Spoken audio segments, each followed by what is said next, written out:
అనిత అమ్మగారు గతంలో ఒక మాట అన్నారు. ఆ మాటని నేను మీకు వినిపిస్తున్నా, ఒకసారి వినండి. డ్రోన్స్ తిరుగుతున్నాయి. ఎక్కడ ఊరవతలకి వెళ్ళి చెట్టు కింద కూర్చొని నేను గాంజా కొడతానన్నా కూడా ఒక డ్రోన్ నీ మీదకి నుంచి వెళ్తుంది. అక్కడ నుంచి ఫొటోస్ వచ్చినాయి అంటే నువ్వు అక్కడ నుంచి వెళ్ళేలో పోలీస్ అక్కడికి వచ్చి కూర్చుంటాడు. అంటే అంత స్ట్రిక్ట్ గా కూడా ఈరోజు సర్వేలెన్సెస్ అనేవి పనిచేస్తున్నాయి.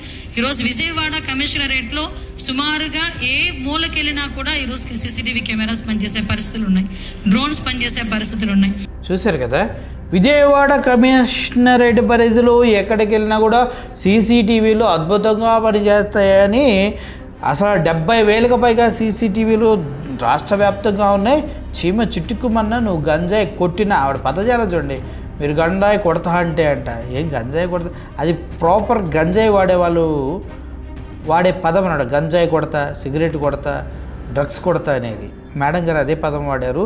నాకు కూడా ఎక్కడో కొడుతుంది. సర్లేండి, మనకెందుకు లేండి దానిపైన. గంజాయి కొడతా అన్నా కూడా అక్కడ నుంచి అంటే అవి వస్తాయంట, డ్రోన్స్ వస్తాయంట. నాకైతే ఎప్పుడు డ్రోన్లు కనిపించలే.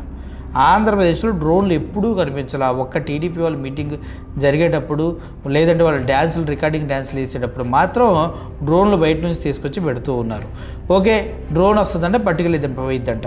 అంత విజయవాడ కమిషనరేట్ మొత్తంలో కూడా అన్ని డ్రోన్స్, అన్ని కెమెరాస్ ఉంటే మరి కృష్ణలంకలో ఆయన సాయి కృష్ణకి ఫుటేజ్ ఎలా మిస్ అయింది?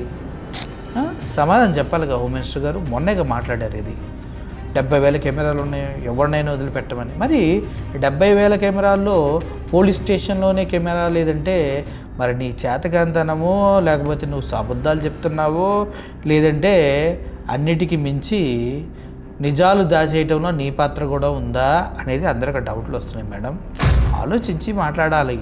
ఇప్పుడు సాయి కృష్ణ వీడియో ఫుటేజ్ మొత్తం ఏమైంది, దీని అనుకున్న నాయకుడు ఎవడు అని ఆంధ్రప్రదేశ్ మొత్తం అనుకుంటున్నారు. అధికారంలో ఉన్న మీరే మొత్తం చేశారని కూడా అనుకుంటున్నారు.